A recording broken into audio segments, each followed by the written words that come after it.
नमस्कार, मैं डॉक्टर सपनाकार मदन लाल साहू शासकीय महाविद्यालय आरमरी कला जिला बालोद से। आज हम लोग संयुक्त परिवार का अध्ययन करेंगे जो बीए भाग 1 के द्वितीय प्रश्न पत्र के लिए निर्धारित किया गया है।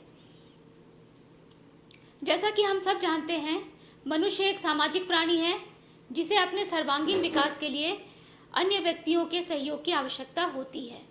आर्थिक, शारीरिक और मानसिक सुरक्षा के अभाव में व्यक्ति का जीवन ही संभव नहीं है। इसी आवश्यकता की पूर्ति हेतु समाज की प्रथम इकाई के रूप में परिवार का उदय हुआ।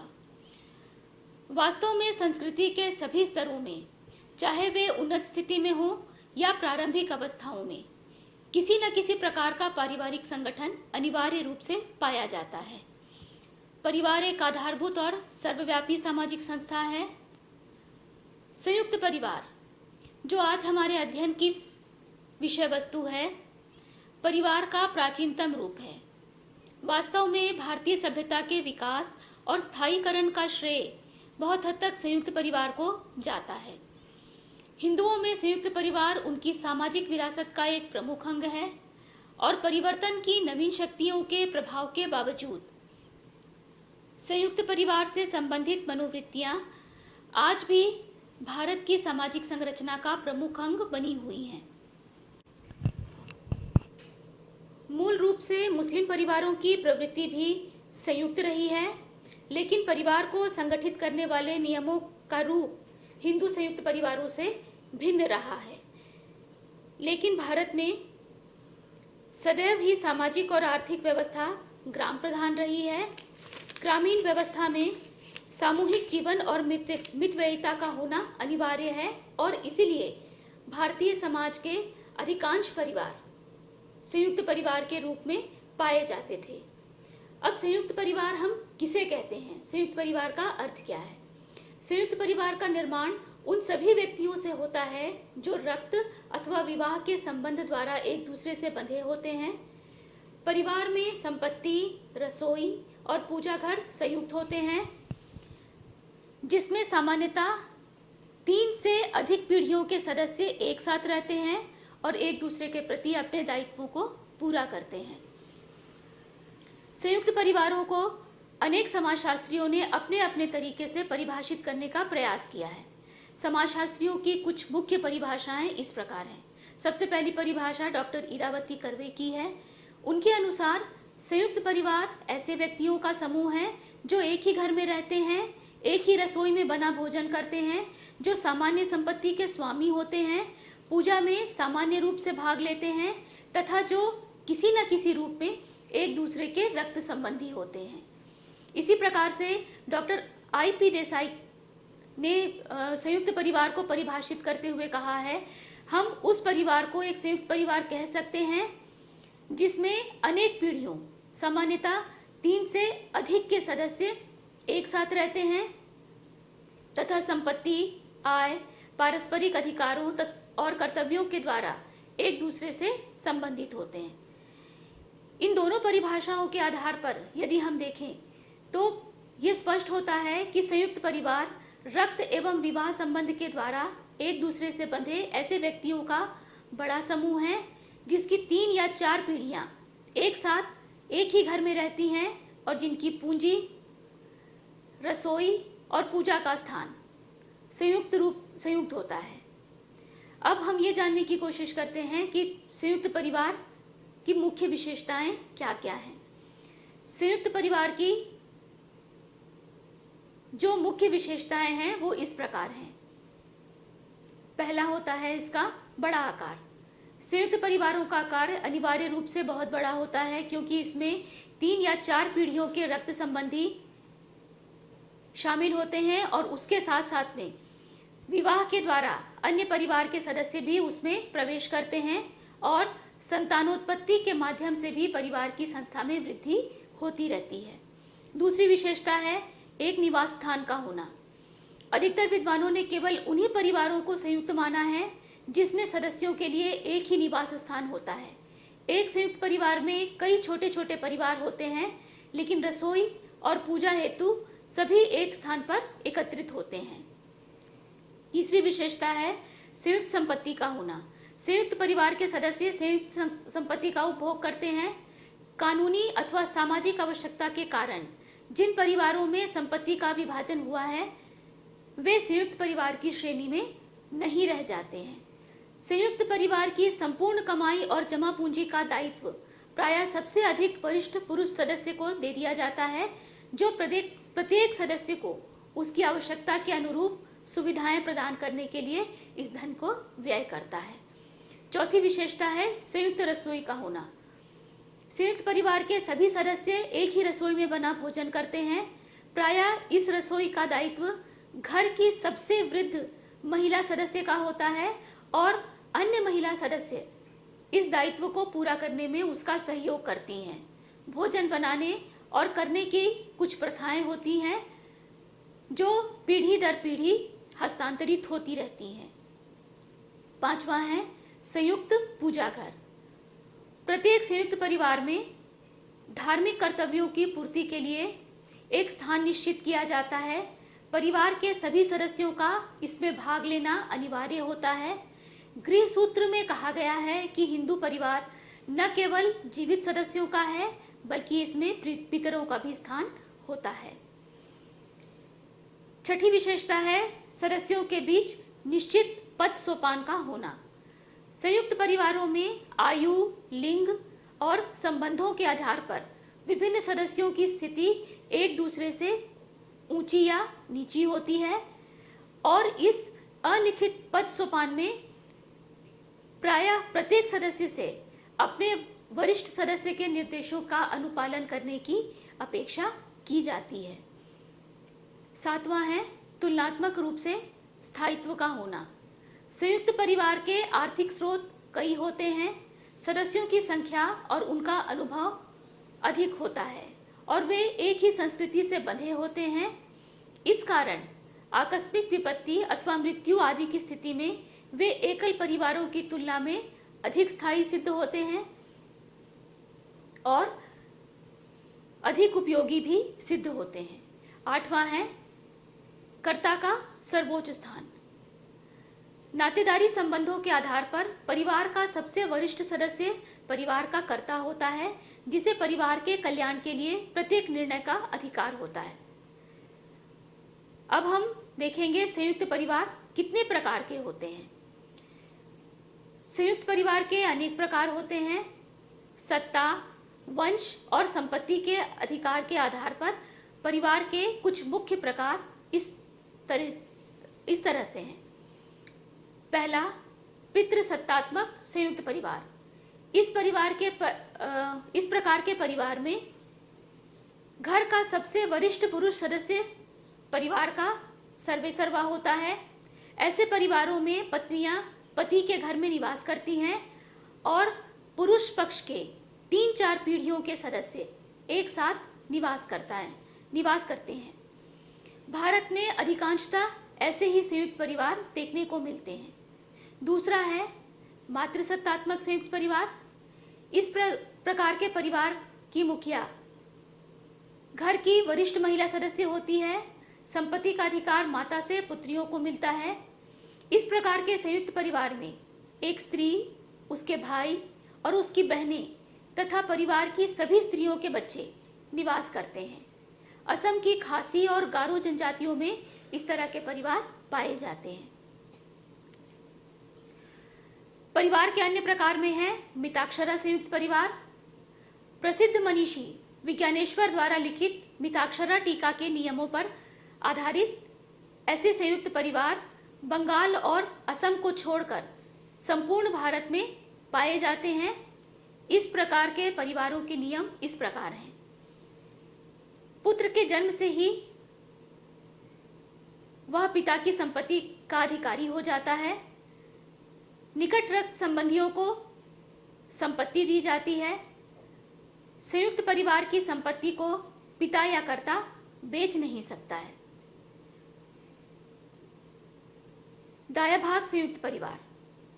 इस प्रकार के परिवार प्रसिद्ध मनीषी जिमूत वाहन के लिखे ग्रंथ दाया भाग के नियमों पर आधारित हैं। ये नियम इस प्रकार हैं। पिता के मरने के बाद ही पुत्र का संपत्ति पर अधिकार होता है। पुत्र परिवार की संपत्ति के बंटवारे का दावा नहीं कर सकता है। संयुक्त परिवार की संपत्ति को पिता या कर्ता बेच सकता है या उसे गिरवी रख सकता है। एक लंबे अरसे तक संयुक्त परिवार इन नियमों के आधार पर संचालित होते रहे, किंतु 2005 में हिंदू उत्तराधिकारी संशोधन अधिनियम पारित करके सरकार ने महिलाओं को भी संपत्ति में अधिकारी माना है।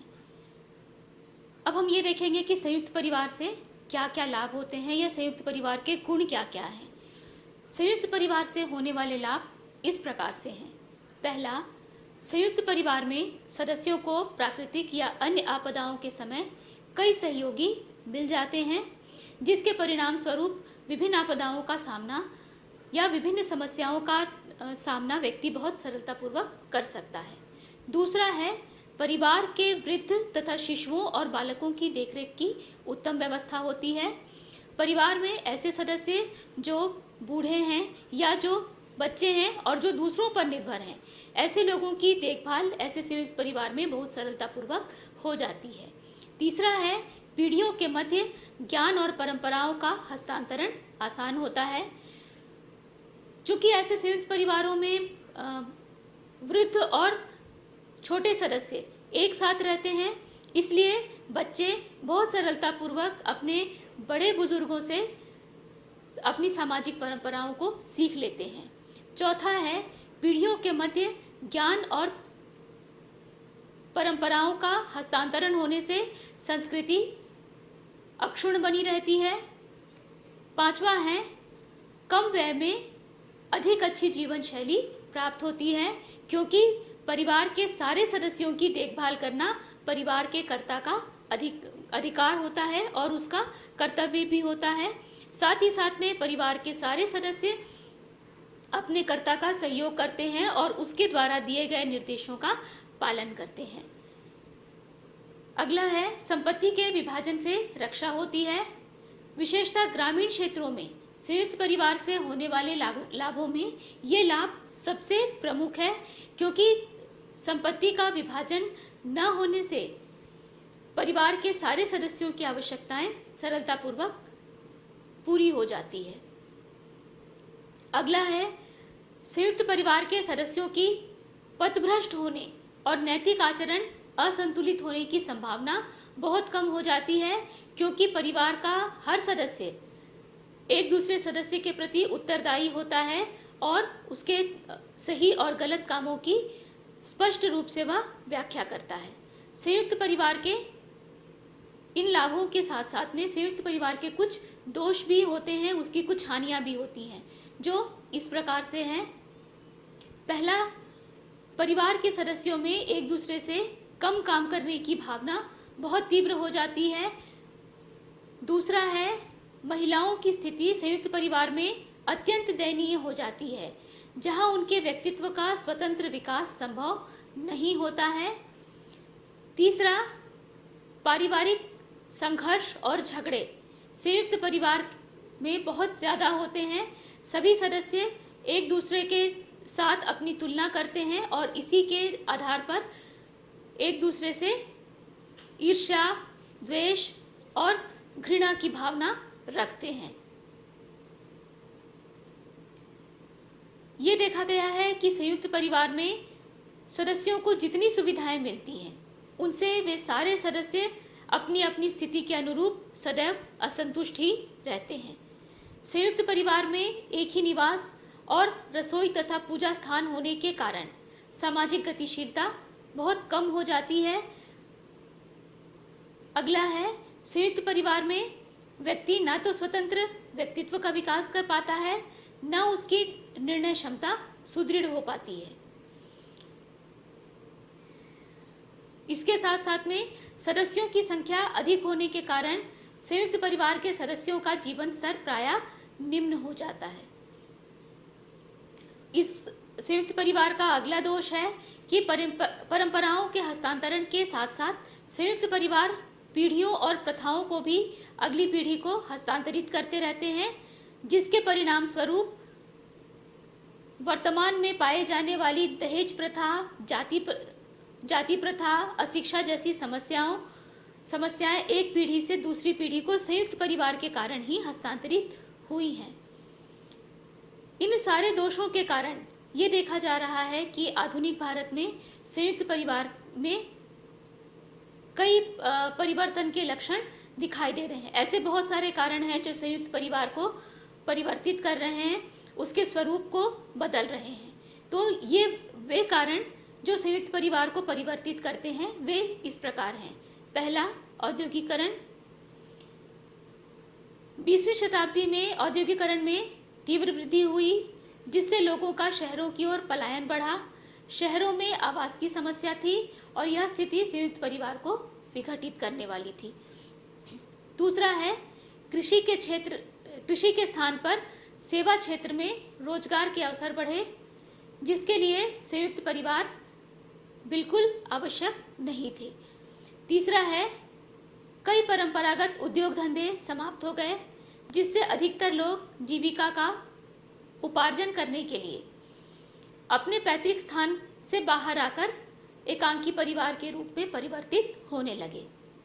चौथा है, औद्योगिकरण में व्यक्तिगत पूंजी और श्रम अधिक महत्वपूर्ण है, जो संयुक्त परिवार के सामान्य कोष की अवधारणा के प्रतिकूल है। अगला है, महिलाओं की स्थिति में परिवर्तन। 20वीं शताब्दी से महिला शिक्षा का प्रसार बढ़ा। नवीन युग की शिक्षित महिलाएं बहुत बड़े परिवार में निवास करने की इच्छुक नहीं होती हैं, अतः एकल परिवार की ओर लोगों का ध्यान अधिक से अधिक गया। इसके साथ साथ में महिलाएं आर्थिक क्षेत्र में भागीदारी करने लगी, जिसके कारण परिवार में दिया जाने वाला उनका समय तुलनात्मक रूप से काफ़ी कम होता जा रहा है। साथ ही एक स्थान पर उनका हमेशा उपलब्ध रहना भी अब संभव नहीं है। इसके साथ साथ में जो अगला कारण है संयुक्त परिवार के में परिवर्तन लाने का, वो है जनसंख्या में वृद्धि का होना। जनसंख्या में हुई तीव्र वृद्धि के कारण भूमि पर दबाव बढ़ा है। जब गांवों में कम आय में बड़े परिवार का चलाना संभव नहीं रहा, तो लोगों को जीवन यापन हेतु गांवों से शहरों की ओर पलायन करना पड़ा। इस कारणवश संयुक्त परिवारों का रूप विघटित होने लगा। इसके अलावा जो अन्य कारण है वो है परिवहन की सुविधा में वृद्धि होना। परिवहन संसाधनों के विकास के कारण लोगों की सामाजिक गतिशीलता में तीव्र वृद्धि हुई, जिसके कारण उन पर अन्य व्यक्तियों और समाजों का प्रभाव भी बढ़ा। इस स्थिति ने उन्हें सुदूर प्रवास और एकांकी परिवार के गठन की प्रेरणा दी। साथ ही साथ में नए सामाजिक कानूनों के द्वारा भी संयुक्त परिवार में परिवर्तन दिखाई पड़ता है। स्वतंत्रता प्राप्ति के बाद भारत में अनेक सामाजिक नियम बने, जिन्होंने संयुक्त परिवार की अवधारणा को प्रतिकूल रूप से प्रभावित किया। उनमें से कुछ प्रमुख कानून इस प्रकार हैं। पहला, 2005 के हिंदू उत्तराधिकार संशोधन अधिनियम द्वारा स्त्रियों को पैतृक संपत्ति में पुरुषों के समान अधिकार मिल गया, जिसके कारण उनकी स्थिति परिवर्तित हुई। दूसरा है 1955 के हिंदू विवाह अधिनियम में स्त्रियों को विवाह विच्छेद का अधिकार मिला। इससे भी संयुक्त परिवारों में विघटन शुरू हो गए। इसके अतिरिक्त हिंदू विधवा पुनर्विवाह अधिनियम ने भी संयुक्त परिवार की स्थिति को परिवर्तित कर दिया। वास्तव में संयुक्त परिवार बहुत हद तक महिलाओं पर आश्रित थे, जिन्हें जैसे ही बराबरी का, समान संपत्ति और शिक्षा का अधिकार वैधानिक रूप से मिला, उनकी महत्वाकांक्षाएं बढ़ी और संयुक्त परिवार के परंपरागत स्वरूप का क्षरण होने लगा। संयुक्त परिवार में परिवर्तन लाने वाले अन्य कारकों में एक महत्वपूर्ण कारक सामाजिक सुरक्षा प्राप्त होने से संबंधित है। प्राचीन काल से ही संयुक्त परिवार एकमात्र ऐसी संस्था थी जो अपने सदस्यों की बीमारी, बुढ़ापा अकाल मृत्यु आदि के समय में सामाजिक सुरक्षा प्रदान करती थी, किंतु वर्तमान युग में अनेक ऐसे साधनों जैसे पेंशन, ग्रेच्युटी, इंश्योरेंस आदि के माध्यम से लोगों को सुरक्षा प्राप्त है। अतः एकल परिवार में रहना अब कम जोखिम से भरा लगने लगा है, इसलिए लोग संयुक्त परिवार को छोड़कर एकल परिवार की ओर अग्रसर हो रहे हैं। प्राचीन काल से संयुक्त परिवार अपने सदस्यों को सामाजिक संस्कारों के अवसर उपलब्ध कराते थे, शिक्षा की व्यवस्था करते थे, भोजन उपलब्ध कराते थे, रोजगार और मनोरंजन के अवसर देते थे। अब धीरे धीरे ये सभी कार्य अन्य संस्थाओं को हस्तांतरित हो गए हैं। साथ ही संयुक्त परिवार के दोषों, स्त्रियों की निम्न स्थिति, कर्ता का निरंकुश व्यवहार, सदस्यों के मध्य आंतरिक द्वेष आदि अनेक ऐसे कारण संयुक्त परिवार के आधुनिक सोच वाले सदस्यों को इससे बाहर निकलकर एकल परिवारों के गठन की प्रेरणा देने लगे हैं, जिसके कारण संयुक्त परिवार विघटित होता जा रहा है। अब हम ये देखेंगे कि संयुक्त परिवार का भावी स्वरूप किस प्रकार का होगा। संयुक्त परिवारों का अध्ययन करने वाले समाजशास्त्री निम्न बिंदुओं पर एकमत हैं। पहला, संयुक्त परिवार का गठन कृषि कार्य करने के लिए हुआ था। बदलती हुई सामाजिक और आर्थिक परिस्थितियों में अब संयुक्त परिवार के प्राचीन रूप का महत्व कम हो गया है। दूसरा, औद्योगिकरण और नगरीकरण का प्रभाव निरंतर बढ़ रहा है, जिसके कारण संयुक्त परिवार में बिखराव दिखाई देता है। तीसरा, शिक्षा प्राप्त कर लेने और आर्थिक क्षेत्र में अधिक सक्रिय भूमिका निभाने के बाद अब स्त्रियां सिर्फ पारिवारिक जिम्मेदारियों को नहीं निभाना चाहती, वे एकाकी परिवार की पक्षधर होती हैं। चौथा, कर्मकांड और संयुक्त परिवार की एक बड़ी विशेषता, कर्मकांड जो संयुक्त परिवार की एक बड़ी विशेषता थी, उसका प्रभाव और अनुपालन अब तेजी से कम होता जा रहा है। पांचवा, संयुक्त परिवार का स्थायित्व कड़े अनुशासन पर निर्भर करता है।